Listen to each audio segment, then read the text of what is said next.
안녕하세요. 프론트엔드 성능 측정에 대해 발표할 우한테크 코스 3기 프론트엔드 과정 선의입니다. 이번 발표에서는 프론트엔드 성능 측정 왜 해야 할까? 프론트엔드에서 측정해야 하는 성능은 무엇일까? 성능 측정 어떻게 할 수 있을까? 성능 측정 시 고려할 것들 순서로 이야기해 보려고 합니다. 성능 최적화에서는 시간상의 문제로 생략하였습니다. 그럼 프론트엔드 성능 측정 왜 해야 할까요? 여기에 A씨가 있습니다. A씨는 편의점에 들려 술을 사려고 합니다. 냉장고를 보던 중 처음 보는 술을 발견하고 어떤 술인지 궁금해 주절주절에 접속합니다. 3초가 지났습니다. 아직도 화면은 비어 있어요.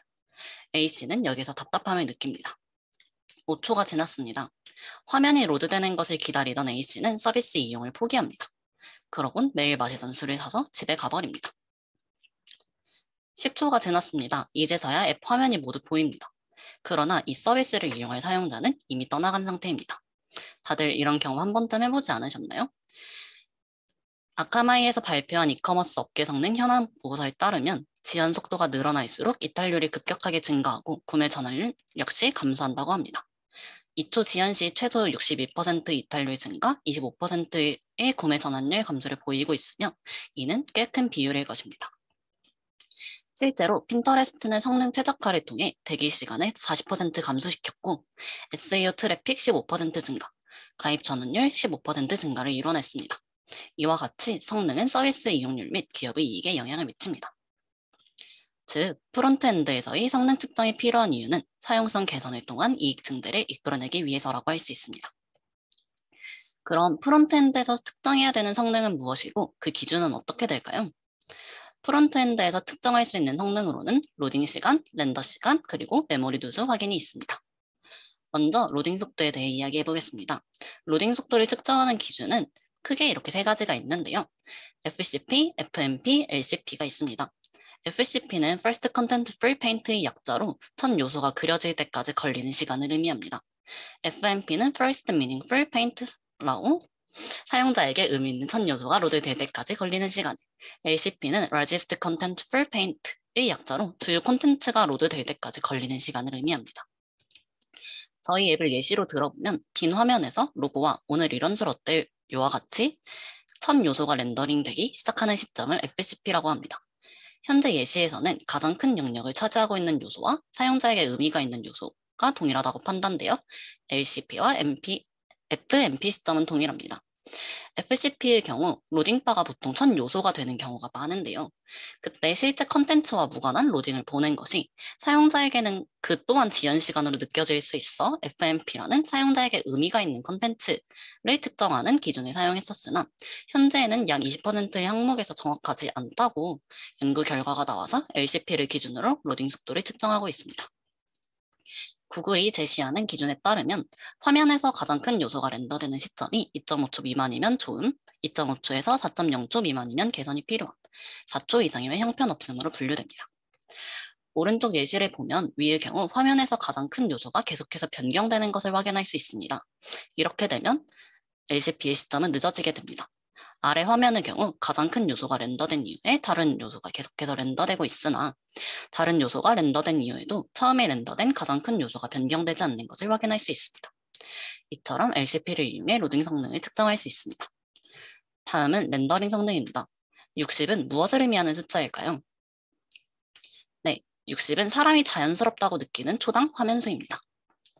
이를 계산해보면 한 화면이 그려지는 시간이 16ms 미만이어야 우리 눈에 자연스럽게 보인다는 것을 알 수 있습니다. 브라우저에서 렌더링은 다음과 과정을 거쳐 이루어집니다. 시각적 변화를 일으키는 자바스크립트 코드를 처리하고 CSS를 적용하고 레이아웃을 잡고 색상 등을 채운 이후에 병합합니다. 이 전체적인 과정을 통해 한 화면이 그려지게 되는데요. 더욱 자세한 내용을 원하신다면 세프의 브라우저 렌더링 테코톡을 추천드립니다. 브라우저 렌더링 과정이 16ms를 초과하게 된다면 초당 프레임 수는 줄어들 것이고 거기에서 사용자는 움직임이 자연스럽지 않다고 느끼거나 버벅인다고 느끼게 될 것입니다. 이렇게 브라우저 렌더링 과정이 얼마나 걸리는지를 측정함으로써 렌더링 성능을 측정할 수 있습니다. 메모리 누수. 할당된 자원이 제때 해제되지 않고 계속해서 메모리에 남아있는 현상을 말합니다. 대부분은 가베이지 코렉터에 의해서 해제가 되지만 다음과 같은 이유로 인해 해제가 되지 않는 경우가 있습니다. 전역 변수를 잘못 사용했거나 타이머나 콜백을 해제하지 않았거나 돔 외부에서 참조하고 있거나 혹은 클로저를 잘못 사용했거나 등의 이유로 가베이지 컬렉터가 작동하지 않습니다. 다음은 메모리 누수를 측정해본 그래프입니다. 위의 그래프와 다르게 아래 그래프는 메모리 사용량이 감소할 때 힙과 노드가 증가만 할 뿐 감소하지 않는 것을 볼 수 있습니다. 이 외에도 구글은 웹 바이탈스라는 필수적인 성능 지침을 정의해 두었고 성능 측정 시 기준으로 많이 이용되고 있습니다. 그 기준은 LCP, FID, CLS가 있으며 LCP는 앞에서 다루었기 때문에 FID와 CLS만 간단하게 설명하고 넘어가겠습니다. FID는 First Input Delay로 사용자의 행동에 대해 실제로 이벤트 핸들러가 반응하기까지 걸리는 시간을 의미합니다. 사용자가 이벤트를 발생시킬 때 메인 스레드에서 다른 작업이 진행 중이라면 그 이벤트를 처리할 수 있는 시점은 그 해당 작업이 끝난 이유가 될 것입니다. 이처럼 사용자의 이벤트를 받고 실제로 처리할 수 있게 될 때까지 걸리는 시간을 FID라고 합니다. 이 시간이 짧을수록 사용자는 입력에 대한 반응이 빠르게 온다고 느끼게 될 것입니다. 구글은 이 시간이 100ms 미만이라면 좋음, 100ms 이상, 300ms 이하라면 개선이 필요함, 300ms 이상이라면 형편없다고 분류하고 있습니다. 다음은 CLS입니다. CLS는 시각적인 안정성을 측정하는 데 사용되는 기준입니다. 이는 시작 위치에서 다음 요소가 렌더링 될 때 레이아웃이 얼마나 변화하는지에 대해 측정합니다. 오른쪽 그림을 보면은 다른 크로코다일, 엘레펀트 등이 렌더링됨에 따라서 독이 한 칸만큼 이동했고 홀스가 두 칸만큼, 제브라가 네 칸만큼 이동한 것을 확인할 수 있습니다. 그 외의 요소들은 기존 위치가 변경되지 않았거나 새로 생긴 요소들로 시작 위치에서의 변경이 없기 때문에 측정엔 들어가지 않습니다. 이런 변경들을 계산해서 그 변경된 값이 0.1 미만이라면 좋음, 0.1 이상, 0.25 미만이라면 개선이 필요함, 0.25 이상이면 형편없음으로 분류됩니다. 다만 이런 레이아웃이 글 작성 후 작성 완료를 버튼 이후의 변화와 같이 사용자가 충분히 예측할 수 있는 것이라면 변경된 정도가 커져도 성능에 영향을 미친다고 보지 않습니다. 이 외에도 프론트엔드에서 성능을 측정하는 데 사용되는 기준은 더 많습니다. 다음은 스매싱 매거진에서 작성한 2021년 프론트엔드 성능 체크리스트들 항목입니다. 총 77가지 정도가 있는데요. 관심 있으신 분들은 한번 읽어보는 것을 추천드립니다. 그러면 드디어 성능 측정 어떻게 할 수 있을까요? 가장 대표적으로 사용되는 도구로는 크롬 개발자 도구에서 제공하는 라이트하우스가 있습니다. 라이트하우스는 구글이 제시한 웹 바이탈스를 이용하여 성능을 측정하고 결과를 제공합니다. 측정 결과는 다음과 같이 확인할 수 있습니다.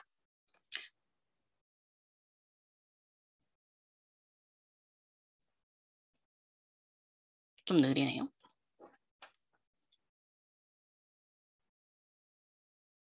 이렇게 측정이 완료되면은 퍼포먼스에 대한 결과와 함께 어느 부분에서 성능적인 문제가 있는지 보여줍니다.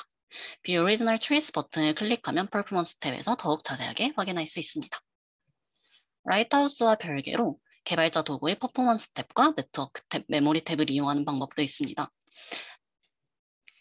퍼포먼스 탭에서는 직접 원하는 구간에 녹화함으로써 네트워크, 렌더링, 메모리 전반에 관한 사항을 확인할 수 있습니다.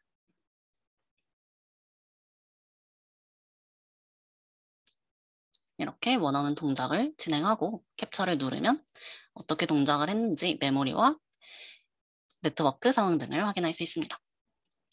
또한 크롬 개발자 도구의 메모리 탭을 이용하면 현재 메모리의 사용률을 확인할 수 있습니다. 메모리 탭에서 스냅샷을 각 찍을 수 있는데요. 각 스냅샷 간의 차이를 비교해서 어느 항목에서 누수가 발생했는지를 찾을 수 있습니다. 또 네트워크 탭을 통해서도 에셋을 불러오거나 네트워크 요청이 처리되는데 얼마나의 시간이 걸리는지 확인할 수 있습니다. 옵션을 통해서 모바일 환경과 유사한 네트워크를 설정해 시뮬레이션도 가능합니다. 기본적으로는 프리셋을 제공하고 있으며 서비스에서 목표로 하는 네트워크 환경에 대한 설정을 커스터마이징할 수 있습니다. 다음으로는 리액트 프로파일러입니다. 우테코에서는 리액트를 사용하고 있는데 리액트로 만들어진 앱의 경우 리액트 프로파일러를 이용해 컴포넌트별 렌더링 시간을 파악할 수 있고 사용자의 인터랙션에 대한 변화를 추적할 수 있습니다. 이렇게 개발 도중이 아니라 실시간 서비스 중에서도 중에 성능을 측정할 수 있는 방법도 있습니다. 바로 모니터링 도구를 이용하는 것인데요. 네트워크 로딩 속도, AJAX 요청 속도, 자바스크립트 에러 등을 모니터링할 수 있는 도구들이 있습니다. 그럼 마지막으로 성능 측정 시 고려할 사항들입니다. 성능 측정을 하기에 앞서 먼저 자신의 서비스에 맞는 성능 개선 요소에 집중하는 것이 중요합니다. 성능을 측정하고 최적화하는 것이 모두 비용이기 때문에 현재 상황과 서비스의 성격에 맞게 개선하고자 하는 요소를 정하는 것이 좋습니다.